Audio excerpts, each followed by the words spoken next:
We've got Deborah Cat, fellow podcaster. Yes. Oh my God, you're going to have to check out her podcast, host of the Better Sex podcast. And this woman from the Bay Area born and raised, is incredibly talented and multi-versed in Tantra, BDSM, sexuality, everything under the sun, really. So she's a Jill of all trades, and she leads monthly classes exploring the edges of sexuality and spirit.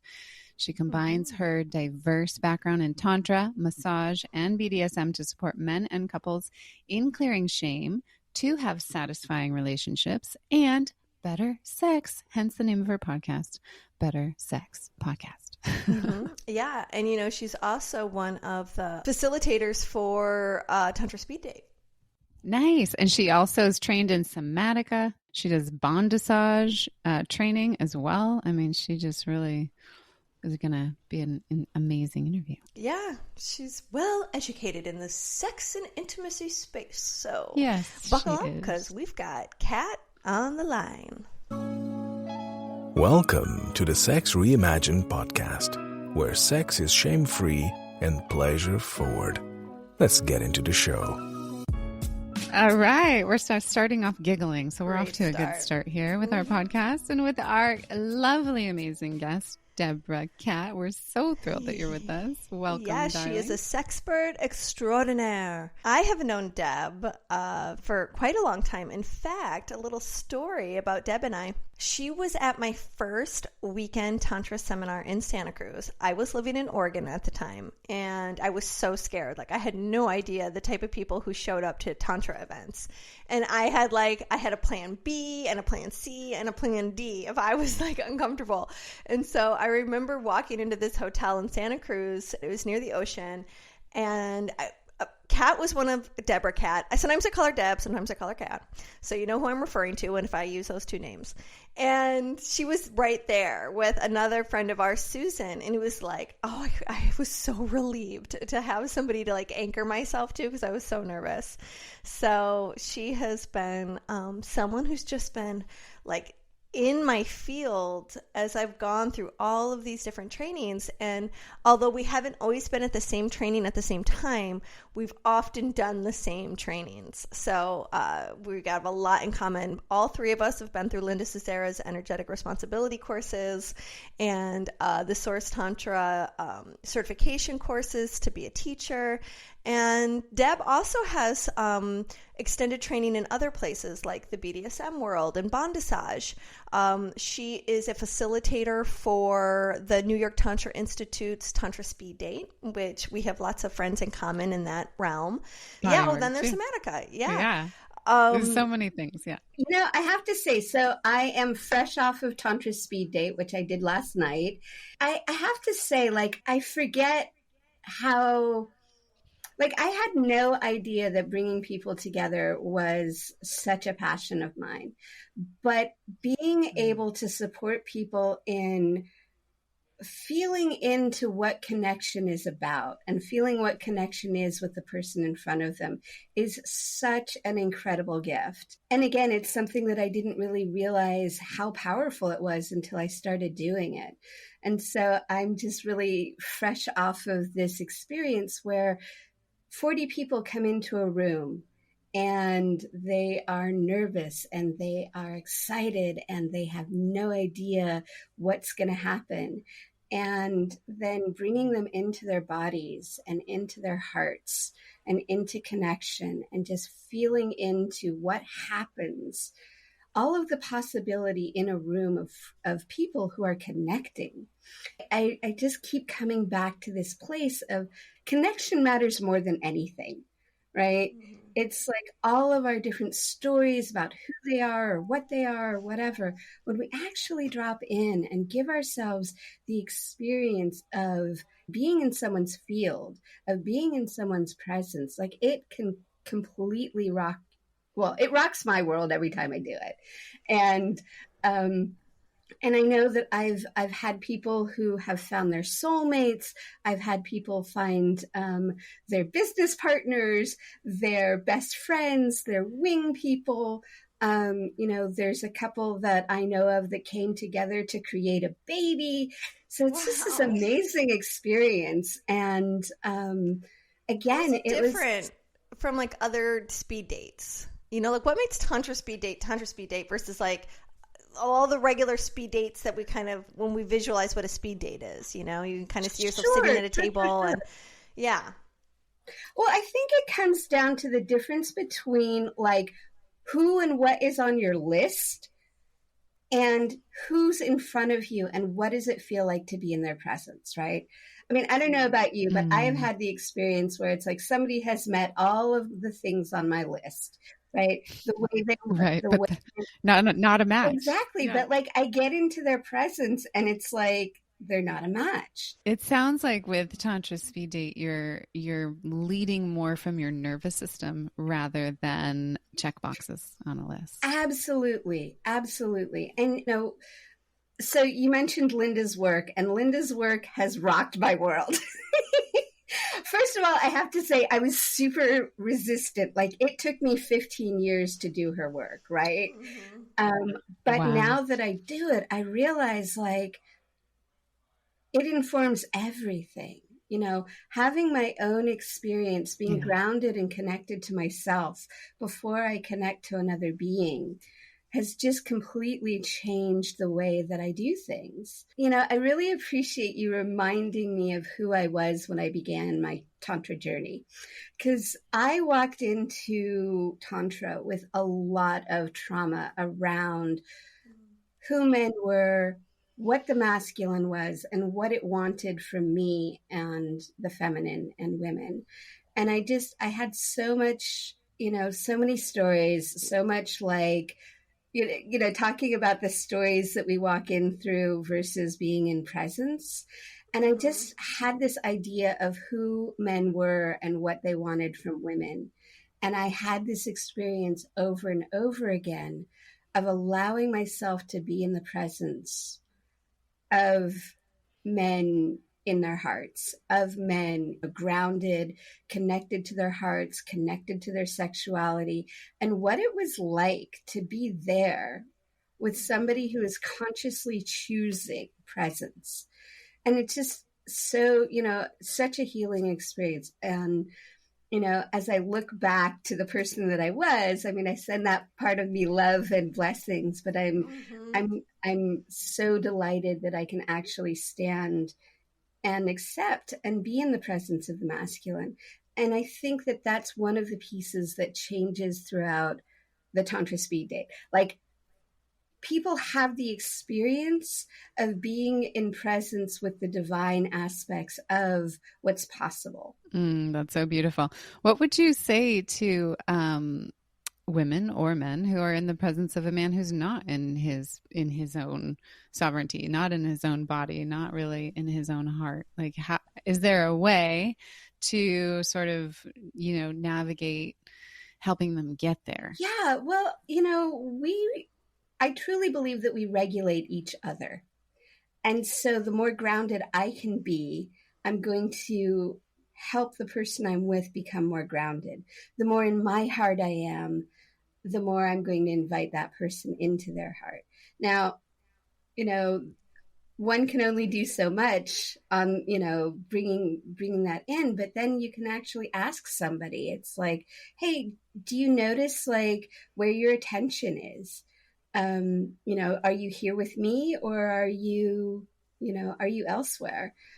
And so really inviting people into being present, into their bodies, and just helping them notice where their attention goes. Yeah, which is Linda's work, right? Where is your attention is where your energy is. So there it is, coming forward. And this is also crucial when you're helping couples have better sex, which is what we're actually here to talk about today, is helping couples have better sex. And Deborah, you have a summit coming up on that exact topic. So you're going to have your own slew of experts and speakers on this topic. So all of our listeners are going to definitely want to tune into that. So how does this relate? This, you know, helping people drop into their own presence inside of partnership. Like maybe they've been together a long time. Maybe it's been a monogamous relationship. They've been in a rut. They haven't been having sex for, several months or maybe years sometimes. So how do you guide them? Absolutely. Well, so I think first and foremost, being able to monitor what's going on in your own field, like not just your body, but like where are your thoughts going? And one of the biggest problems I see couples having is that their past resentments are stopping them from having sex. So that's one of the things, like, they're the kinds, the sex they've had in the past hasn't felt good to their body. And for whatever reason, they haven't felt like they could ask for something different. One of the things I often see is one of the partners takes on responsibility for the whole sexual experience. So, for instance, it's like oftentimes women won't tell their partners, oh, I want something different, because they're afraid of, they think that they're protecting his ego. They think that they're taking care of him. They think that they're, supporting him. And what happens when he finds out that the sex they've been having doesn't satisfy her, it's devastating, right? It's like, it's like there's a breach of trust there. And the other side too is when men put all of their attention on women's pleasure and they're not actually enjoying it. One of the exercises that I like to do with couples is imagine that you're petting the cat, right? So you've got your couple and one person decides that they're going to be the hand and the other person is going to be the cat. And so when we pet the cat because it feels good to our own hands, but it also feels good to the cat, right? I love it. And petting the pussy. Petting the pussy, exactly. Yes. Thank you. Yes. I don't always put it, sometimes I put it that way, sometimes I don't. But yes, absolutely, petting the pussy. And so what happens is you get into the habit of like, this touch feels good to me. And now I'm noticing and I'm monitoring, is the pussy moving in? Is the pussy is the pussy purring? Is the pussy moving away? Mm-hmm. And so, that is one way to start that kind of play. It's funny. People often ask me what my favorite sex toy is. And I have to say, it is a timer. And the reason is because it's like we can do anything for 5 minutes, for 10 minutes, for 15 minutes. And it's what allows us to actually learn what feels good to us, right? So I suggest people take turns. They take roles. Who's going to be what? They set the timer for 15 minutes and then they experiment. And, the person who is the leader, if you will, gets to, lead for a while. And then when the timer goes off, they take a moment, they separate in, whatever way that works for them. Sometimes it's drinking water, taking a shower, whatever it is. And then they come back and have a conversation, like what worked and what didn't work. I love that. And it really allows for experimentation. It allows for surprise. I can't tell you how many times I've had people come back and be like, oh my God, I had no idea that what really works for me is a lot of pressure or a little pressure, or I thought of myself as being this. And when I actually experimented, I found out that wasn't actually what I liked.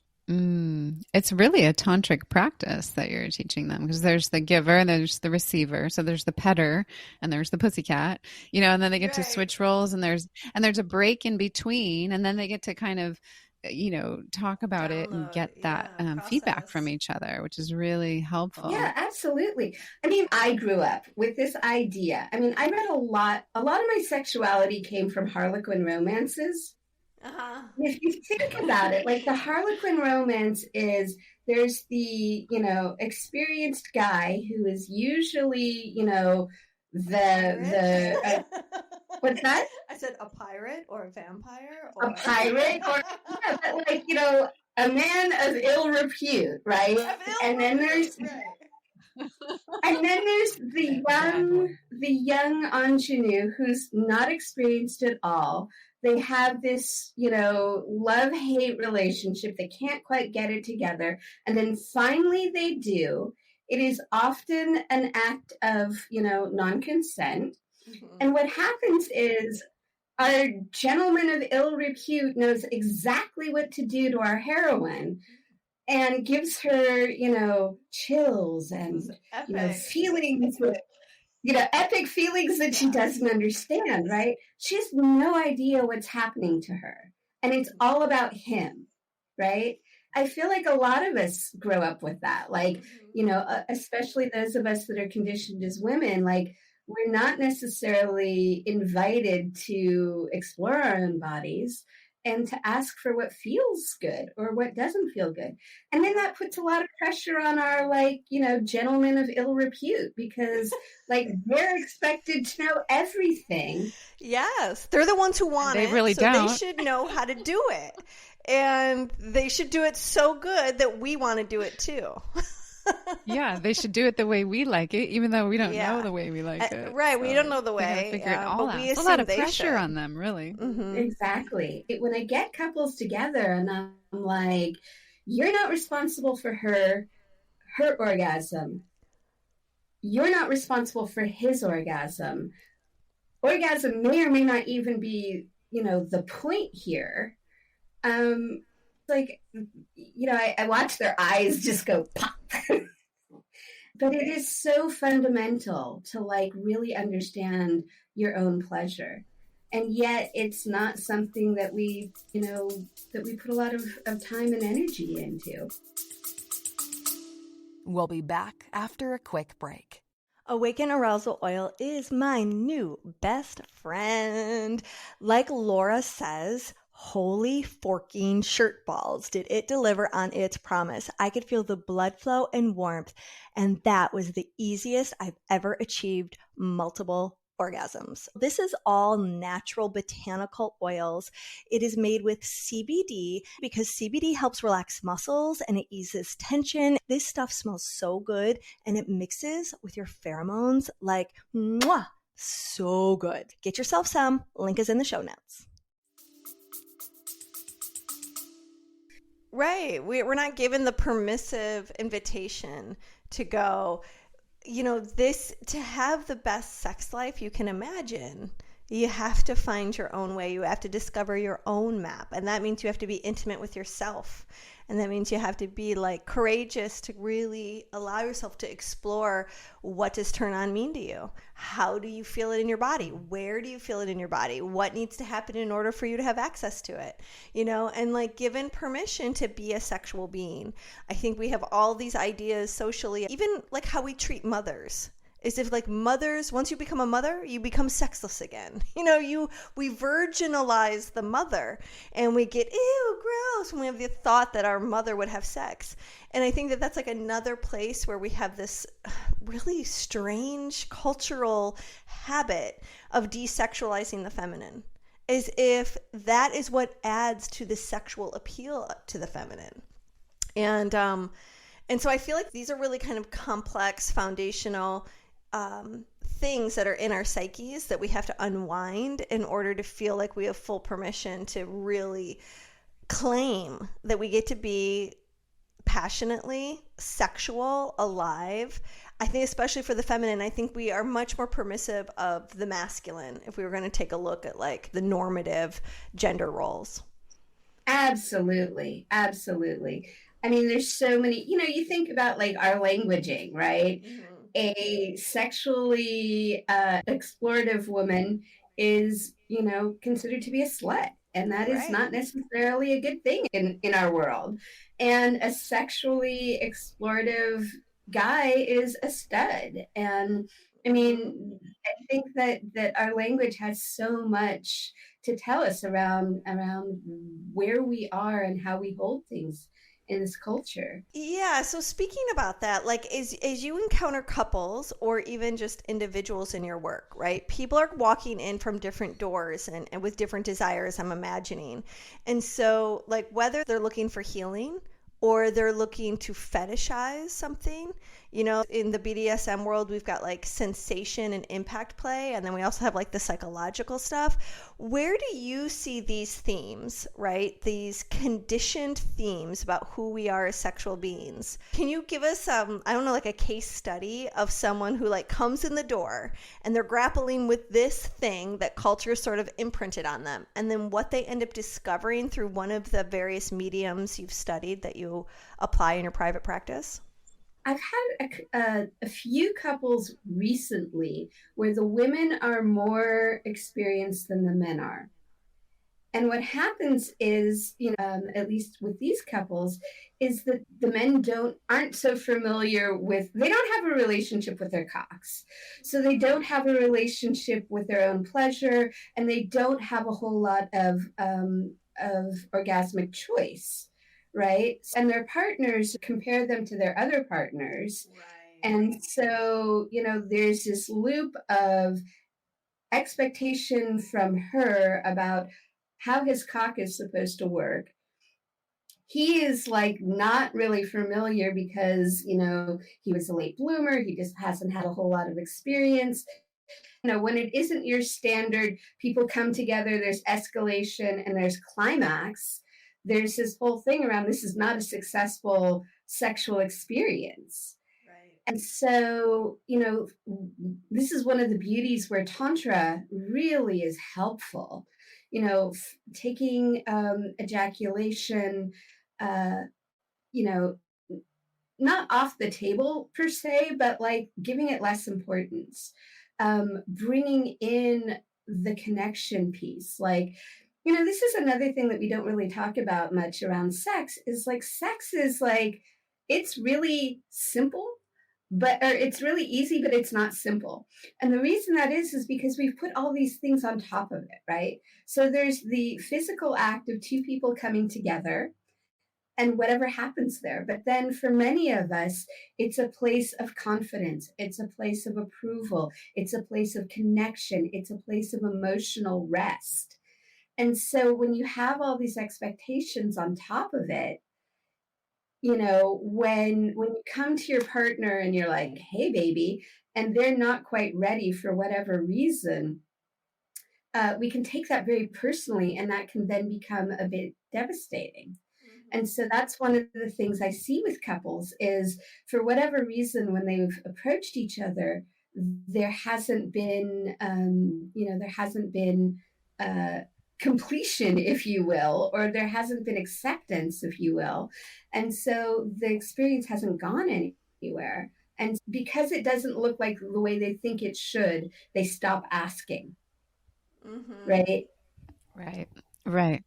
And they also stop asking because they don't want to get turned down. They don't want to feel that shame. They don't want to get triggered, their lack of confidence. They don't want to get triggered around all these layers that you're talking about. That it's a simple act, but it's gotten so covered up by the psychological taboo issues around sexuality. So it sounds like when you're working with couples, you're really like delayering all that clutter, right? Really like unpacking each individual person because each individual person's carrying their own, and then bringing that together. There's some couples that I've been working with, and it's like that, sexuality doesn't have a fighting chance in this relationship because you don't own yours and you don't own yours. So getting each individual to have their own is like number one. That's the foundation. Yeah. And really like letting them explore, like, what does it mean to be successful sexually for you? Right. Mm-hmm. I mean, there's the different ways that people are in their sexuality. So like, my friend Jaya created the erotic blueprints, and this idea that people, some people are energetic, some people are sensual. They need different things out of sexuality. And so knowing that about your partner and knowing that about yourself and setting yourselves up for, success on your terms, right? Most times in the movies, we see two people come together, there's escalation, there's climax. Usually it's both, which, statistically doesn't happen In that like often. 1 minute flat. Yeah. And then there's like napping and a sandwich, and that's success, right? And it doesn't always work that way, my partner tends to be more on the energetic level, right? So for him, successful sex doesn't always include his penis. Like sometimes it's literally taking my fingers and running up the back of his spine and just having that energetic like move all the way up. And then he's got that goofy grin for the rest of the day. Right. Then his nervous system's been reset, and there's a bliss state and a feeling of satisfaction and oneness. Yeah, God bless the energetics. They will help us refine our skill set. Absolutely. I just love all these different sort of, there's a word for it when you have like these sort of types. I can't remember the word, but we've got the blueprints, and then we've got, the three of us have studied these protective pattern styles. These come from Reichian theory, and those can be so helpful inside of working with relationships as well. Tell us a little bit about that and how you use that when you're working with couples. Yeah, so I'm actually fairly new to this work. And so at this point in time, I use the work mostly personally. I run Masochist Pattern, which is all about like being immovable, enduring. And, so that's my first pattern, which generally means that I'm a no first. And then I need time and space to actually feel myself so that I can say yes to something. My second pattern is more of the connective pattern. It's referred to as compensated oral. So for me, my compensation is I throw energy out. I try and scare people off. And when that doesn't happen, I try to pull them in.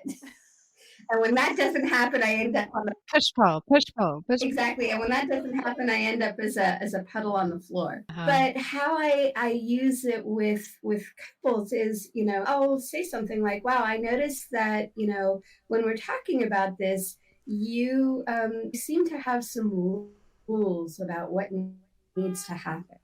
Right. So that is referring to rigid pattern. And so what I would say to them is it's like, do these rules work for you? Right. Or for instance, if somebody run aggressive pattern, it's like they'll get very combative. And so then I question, hey, so I'm noticing that you're really combative in this place. And I'm wondering if that's how you actually want to be here.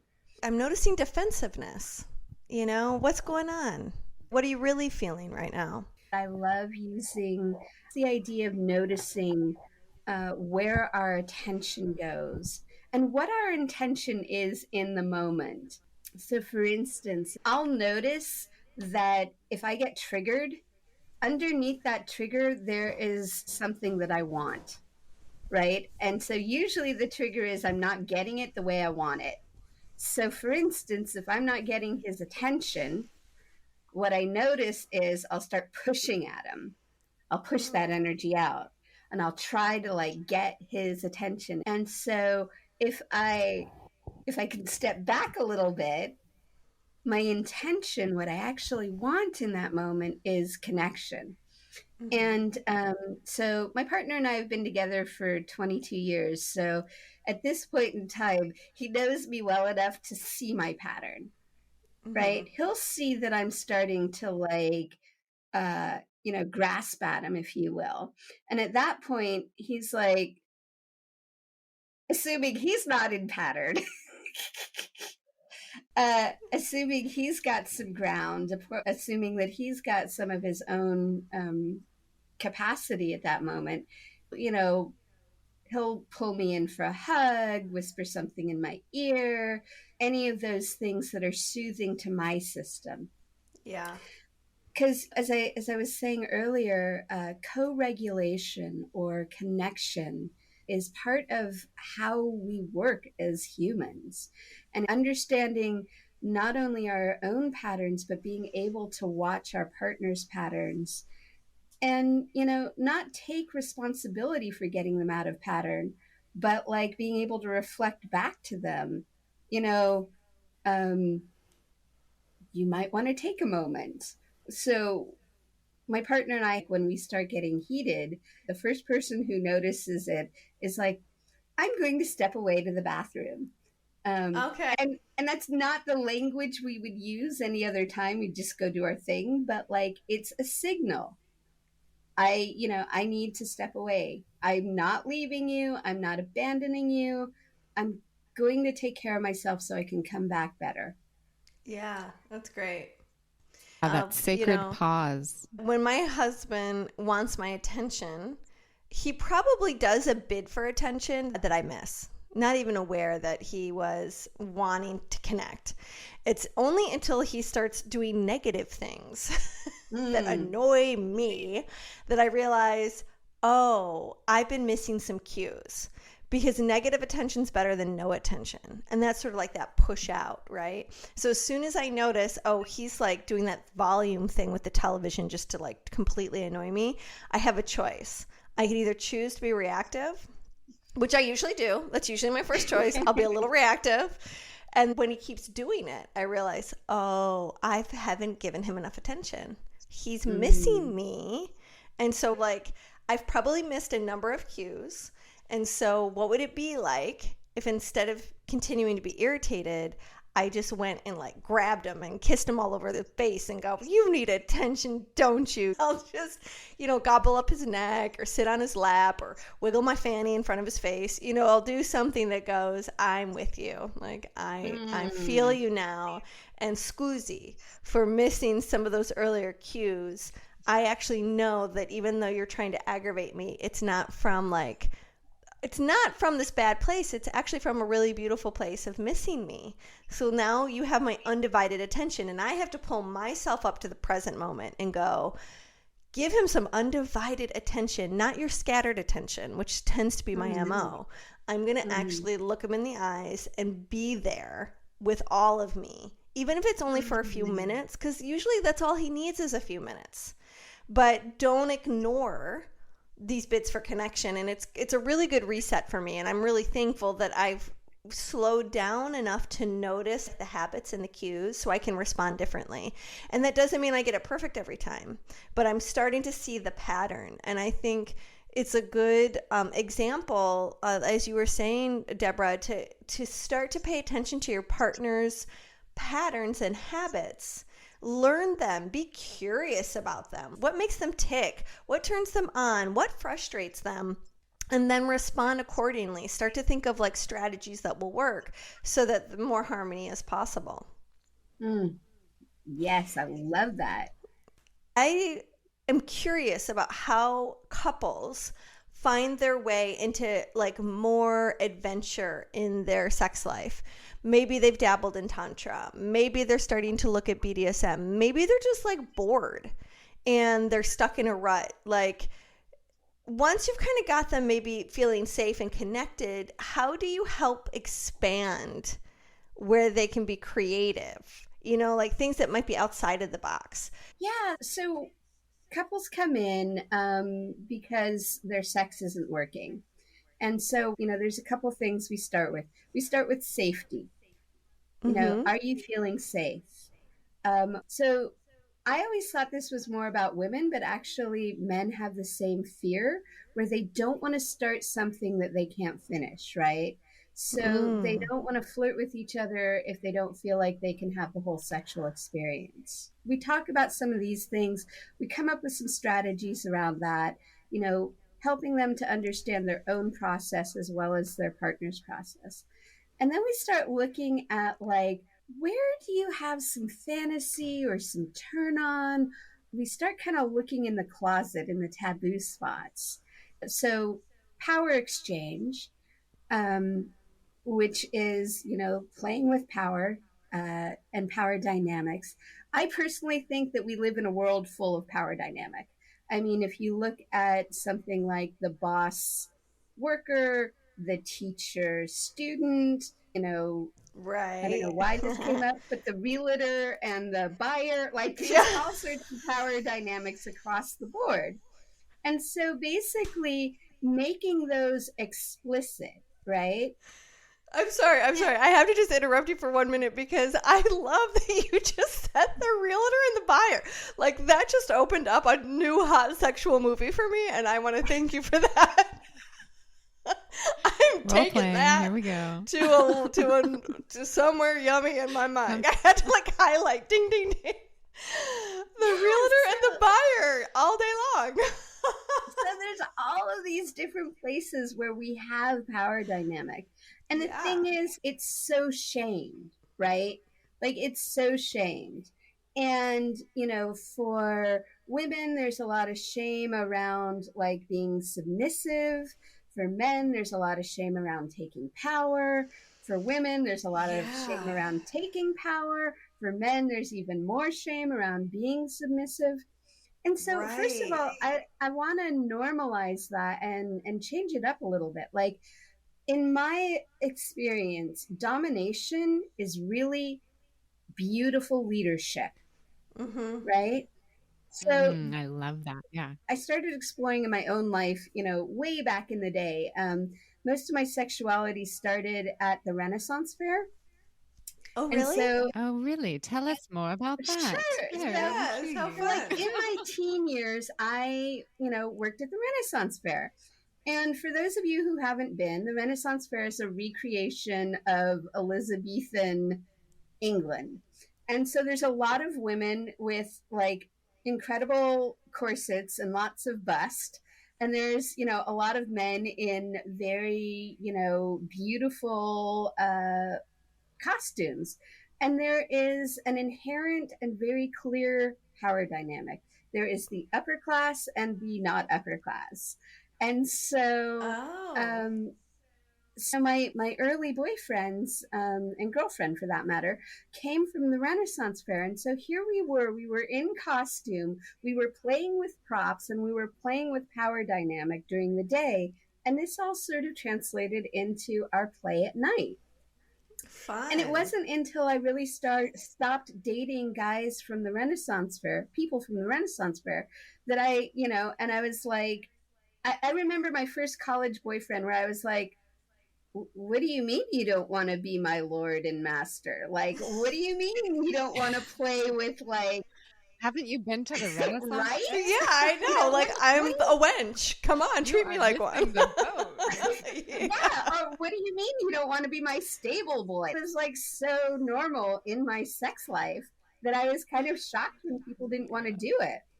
And then when I came into Tantra, and the masculine is holding this space and the feminine is surrendering to this space, I was like, oh, that's very much like the dom and the sub. The dom is leading and the sub is following and surrendering. And there's this beautiful interplay between, a pushing of boundary and a holding of space, right? Yeah. And people want different things. We all want something a little different from our sex lives. Some people like this is a place for stress release, and some people this is a place for adoration, and some people this is a place for connection. And bringing all of these pieces to play enhances our sex and opens us up. And I discovered so many things in the BDSM world about myself. So I tend to be a bit on the controlled side of things.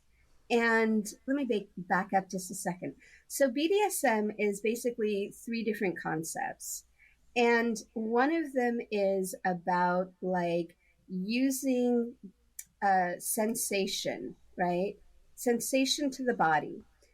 And what people generally want when they're interested in sensation play is they want to have a different relationship with their with their body than they have on a normal basis.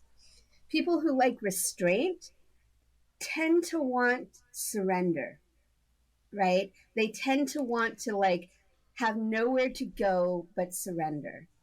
And then people who want to who play on the sort of more in the mind games part, like what I believe they're really playing with and they're really testing is like, how far am I willing to push? What is my edge? How far can I go? And so I noticed in play these three very different ways of playing. So you've got the impact play, getting into the body. You've got the restraint play, finding your surrender. And then you've got more of the intellectual play, which is what are my edges? I love And so it. for me, like, I was not good at surrender at all.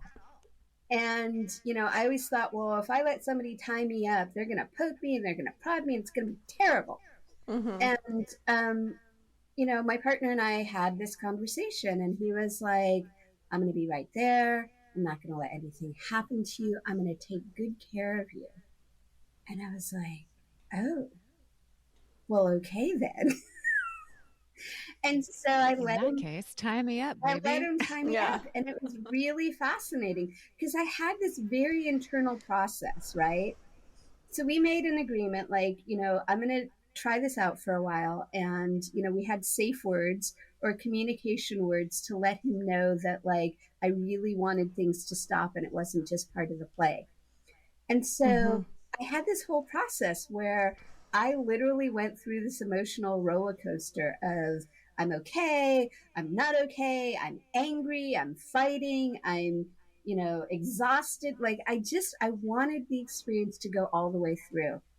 Wow. And the whole time he was like, I'm here for you. You're okay. You're okay. You can do what you need to do. And it was really a freeing experience.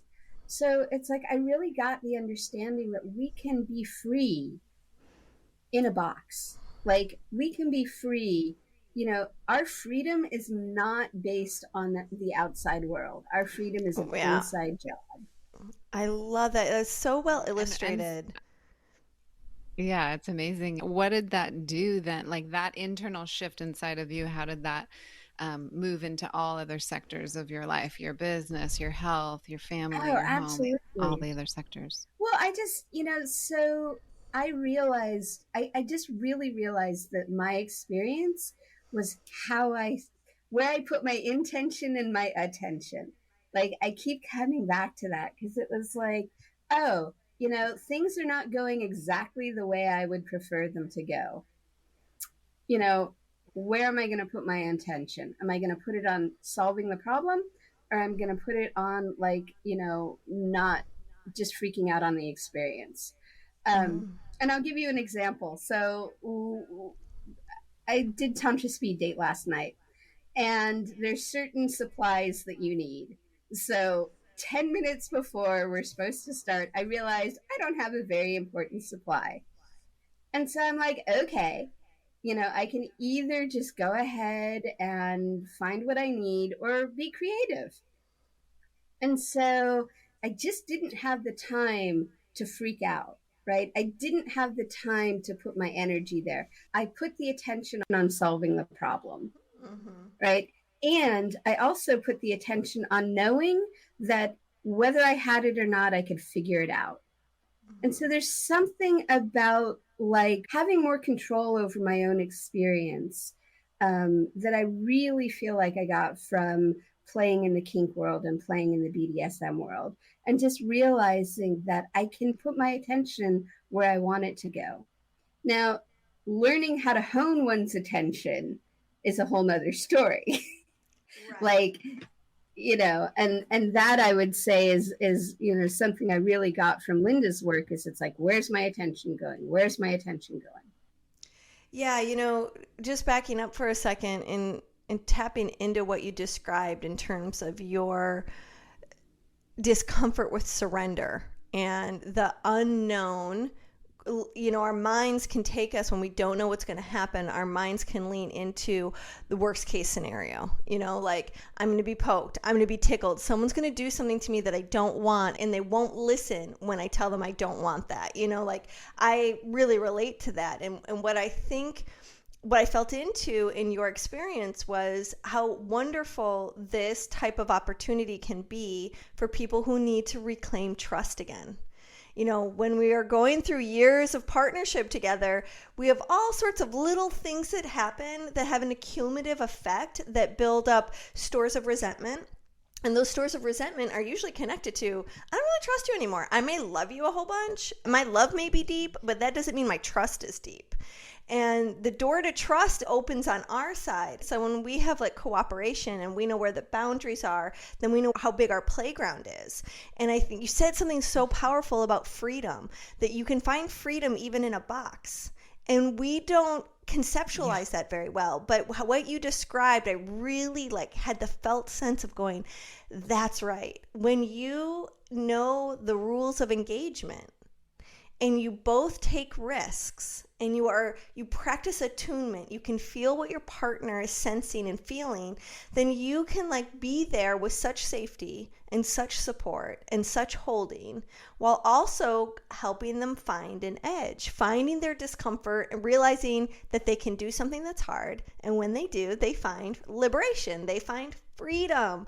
And so like if we can be in our love and help each other walk towards those edges, we'll end up finding what we most long for, which is we can surrender, we can trust, we can do hard things, we can try new things. Like, you're my person, right? It's like, I know you're going to be there for me when it matters. And so I just love how these little exploratory adventures into ideas and concepts that we might have originally thought to be afraid of, that they could actually lead to something quite beautiful and a deep internal process such as trust and surrender. Like, these are major concepts, you know.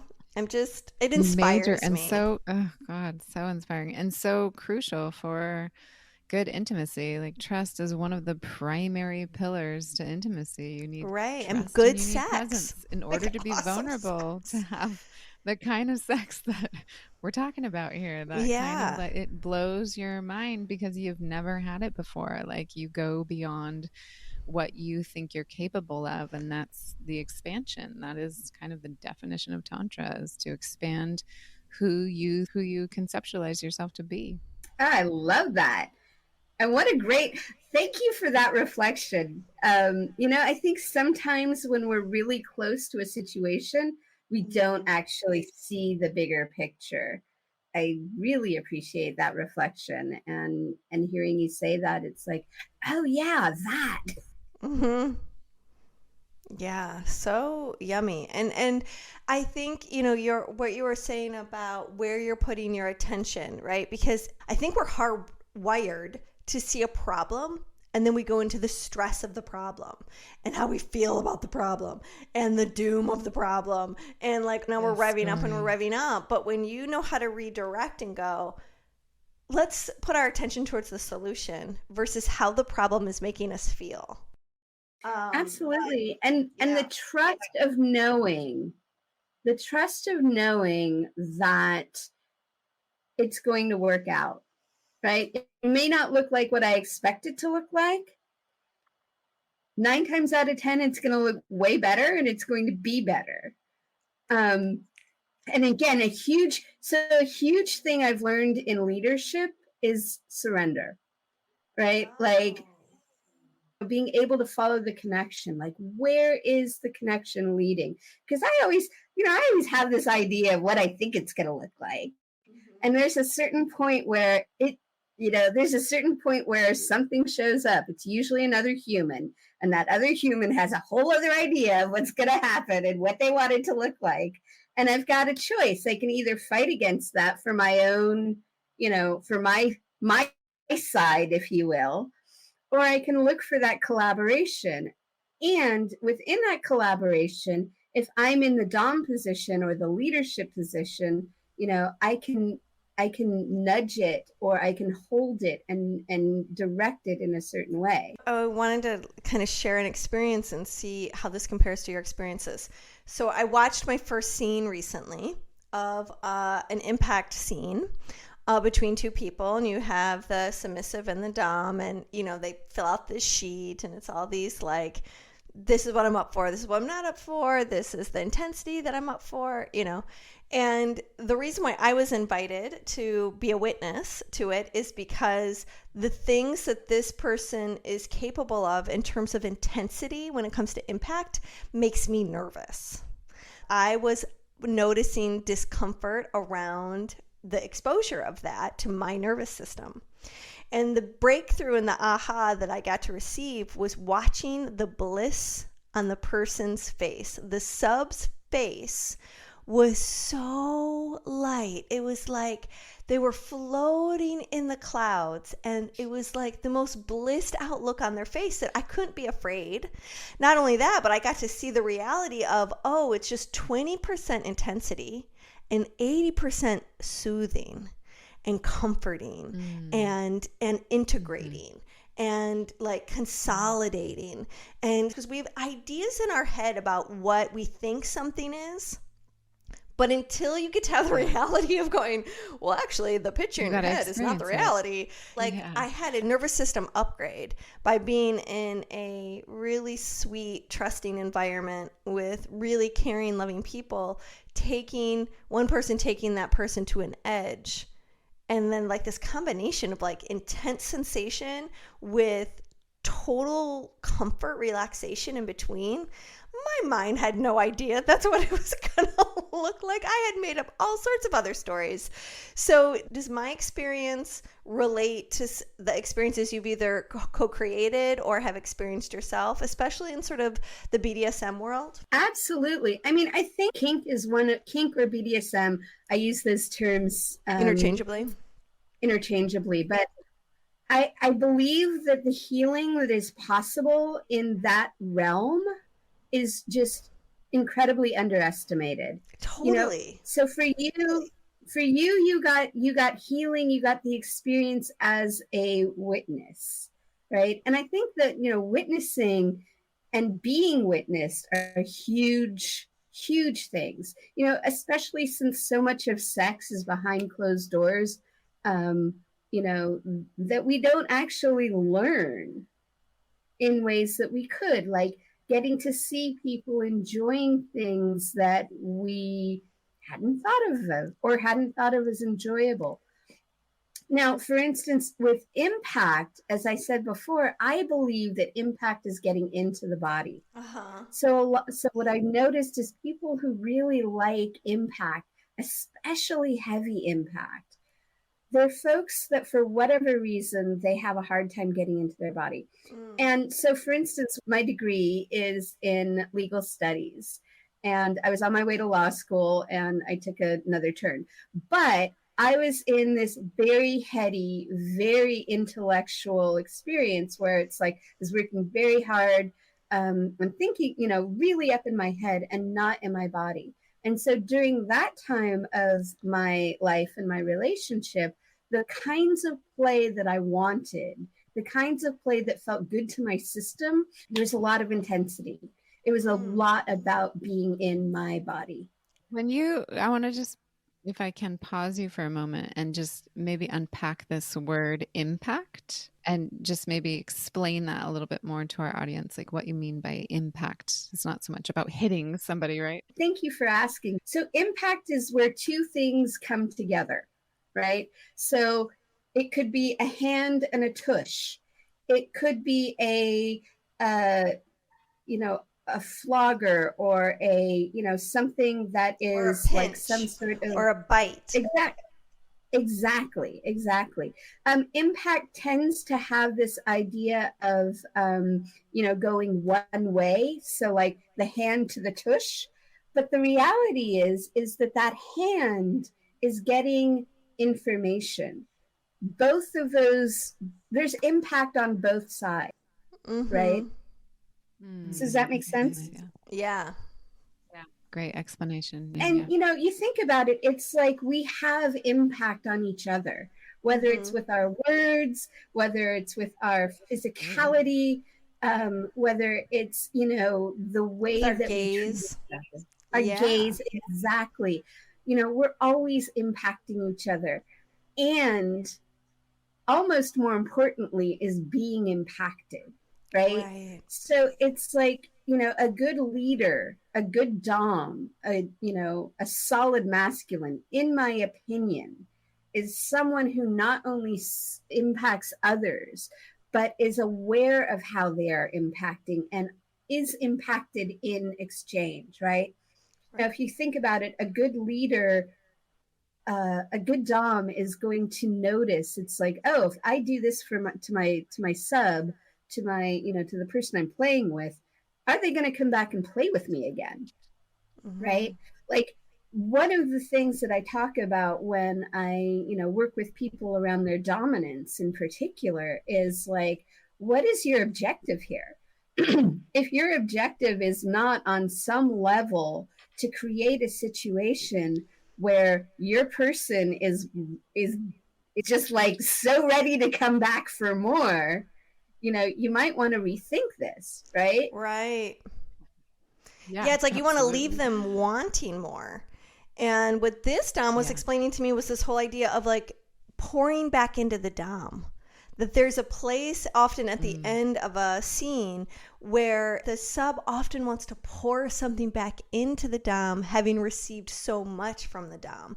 And then that's a whole nother invitation to explore, well, what does that look like? And here I am, just a witness, and feeling so impacted by the experience, and no direct impact in the way of like something hitting my system was as visible as what was happening between these two other people, but yet their experience deeply impacted me. And it wasn't even about being a voyeur. It was about allowing something that I was unfamiliar with affect me in a really positive way.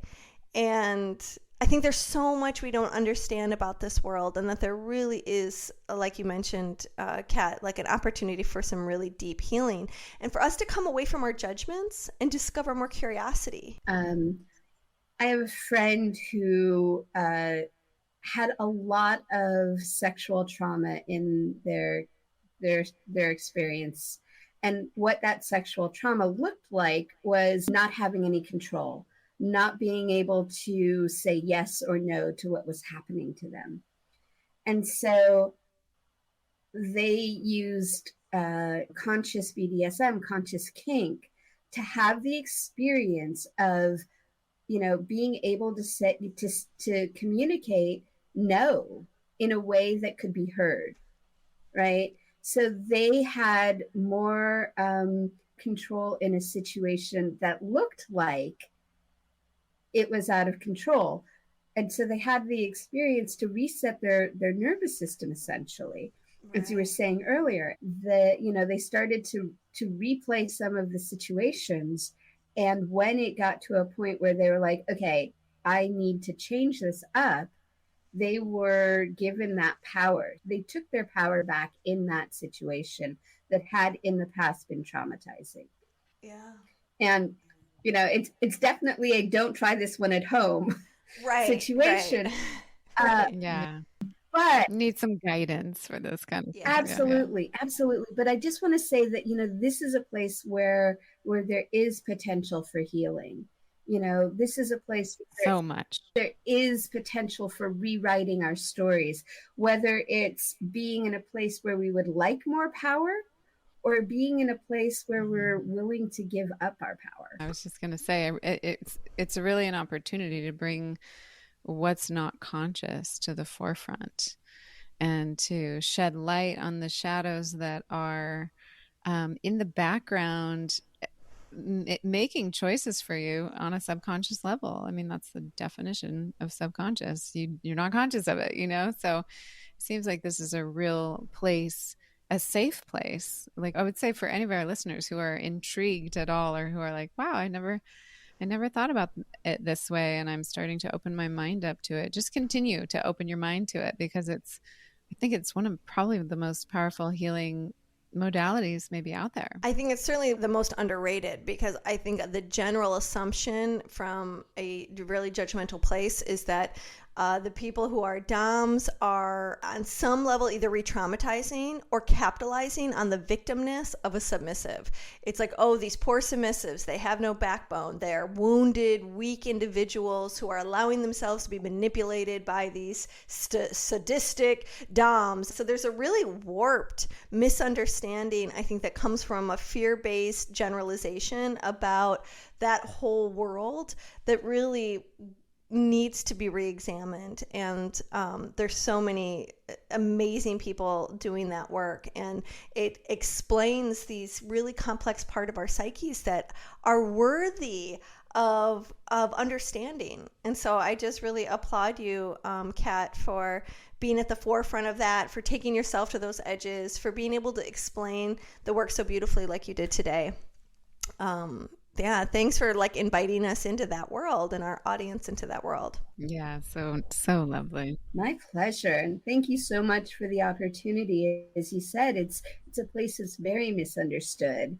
And I'm so grateful that more people are talking about, conscious kink, and more people are bringing the possibilities of healing to this place. Yeah, I think the thing that's so beautiful that you brought to light today is that like our sexuality has so much potential for our personal growth, that it's bigger than just what we do in between the sheets. It's really about who we want to be in the world, and how we want to express ourselves, and how we want to love ourselves, and how we want to like really receive and love others. And that there's so many ways for us to explore it, for us to get turned on and passioned up and all of that yummy, sexy, orgasmic stuff, but also how we can like be tender and be more trusting and be more vulnerable, and to like invite more closeness, and most importantly, connection.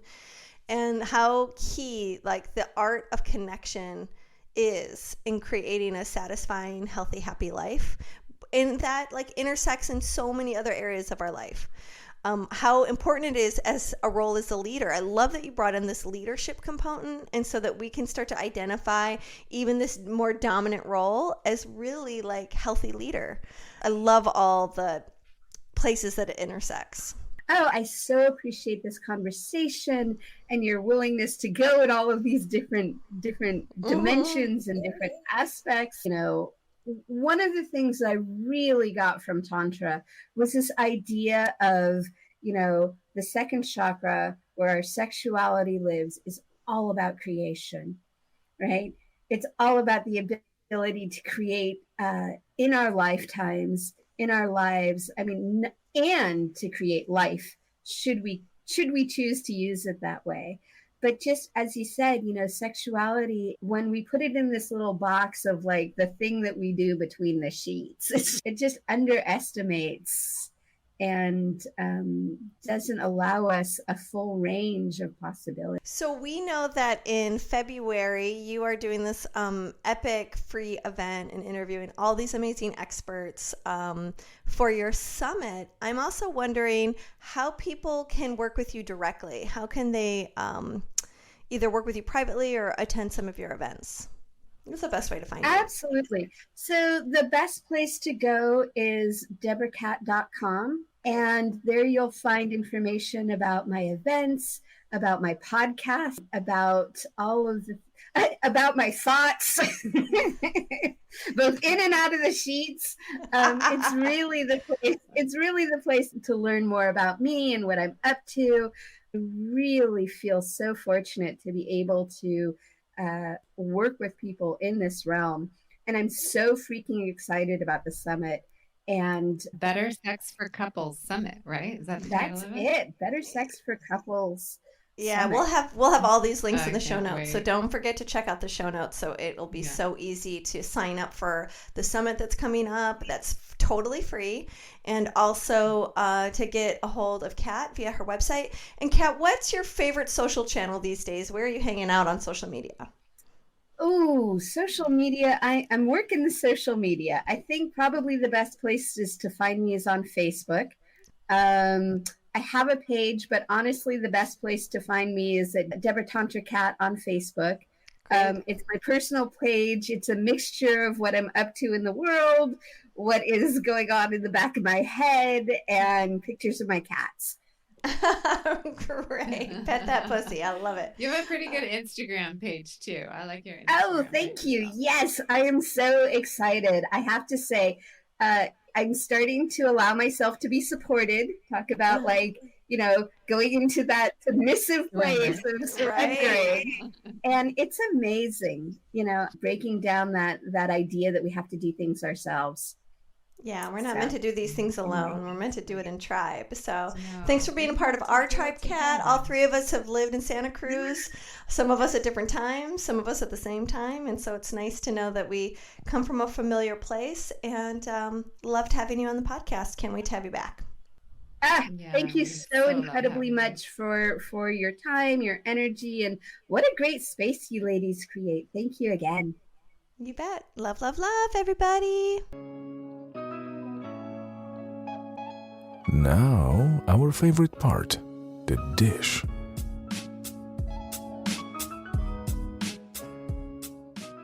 Deborah Cat, what a cool lady. I was so stoked to meet her and connect with her. I really enjoyed her authentic, ness, I guess. She's just a really well-seasoned practitioner in our industry. And so it was just fun to hear her stories and be in her presence. I loved her take on everything.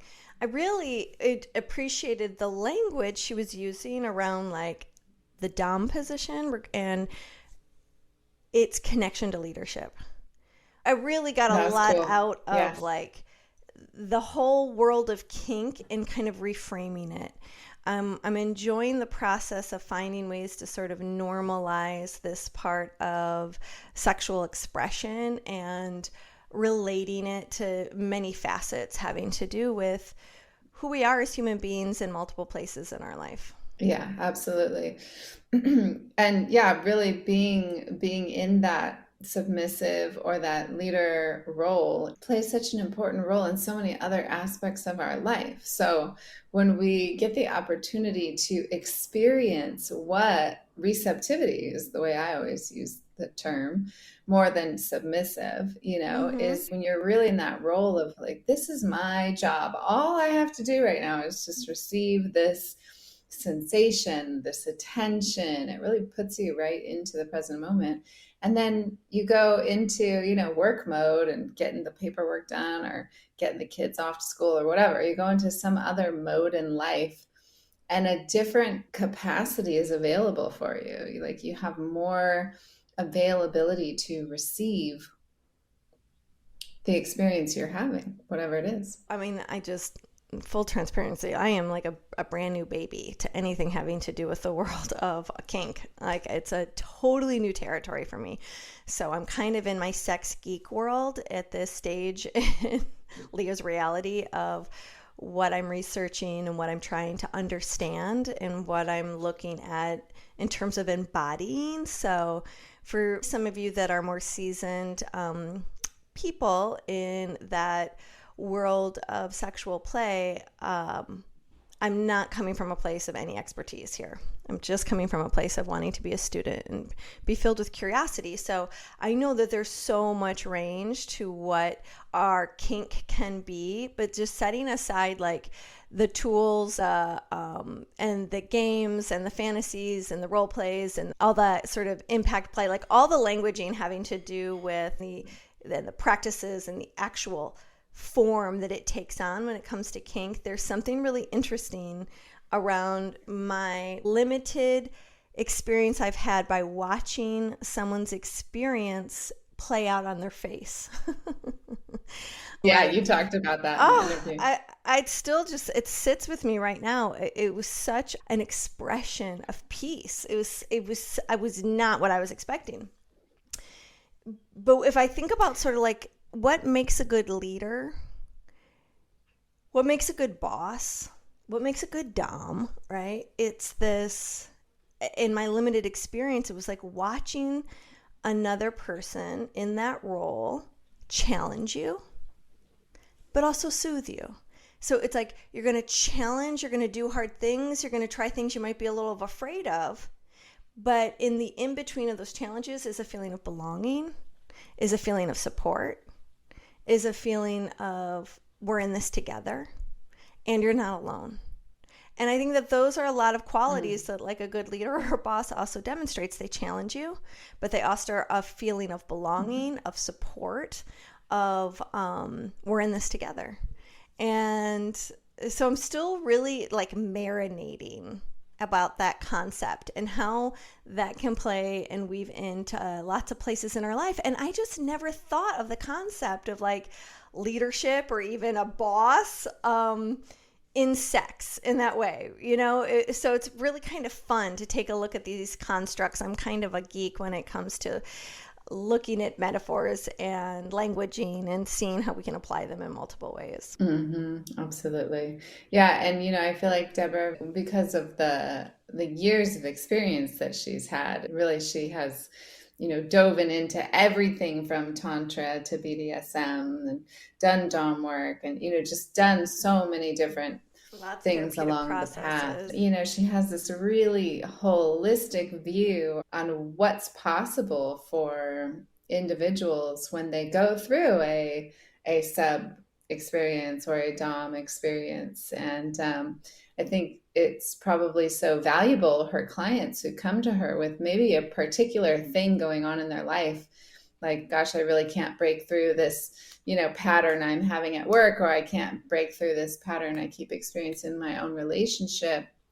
And she can take, the therapeutic, the healing aspect, the sensual, the spiritual, the Tantra aspect, and then this BDSM, this like power dynamic that we all experience in every single day of our lives, and kind of wield it all into an experience that somebody can then shift on a visceral level, because that's where change occurs, is on this physical, visceral, like feeling the cells in our bodies change.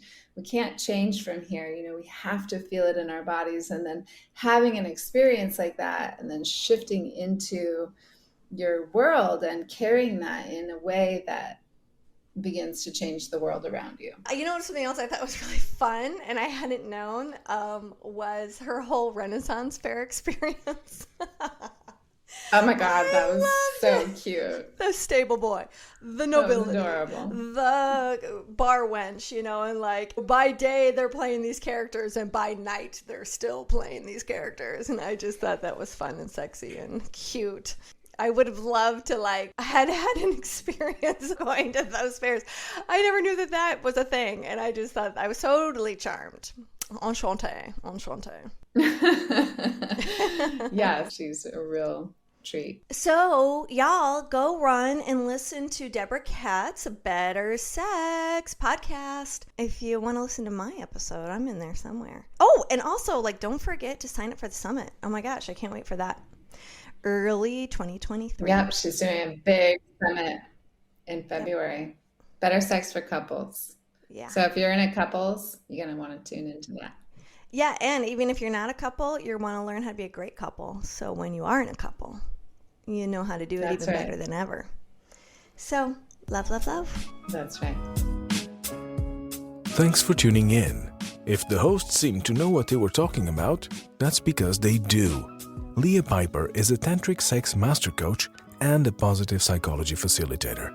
Dr. Willow Brown is both a Chinese and functional medicine doctor and a Taoist sexology teacher.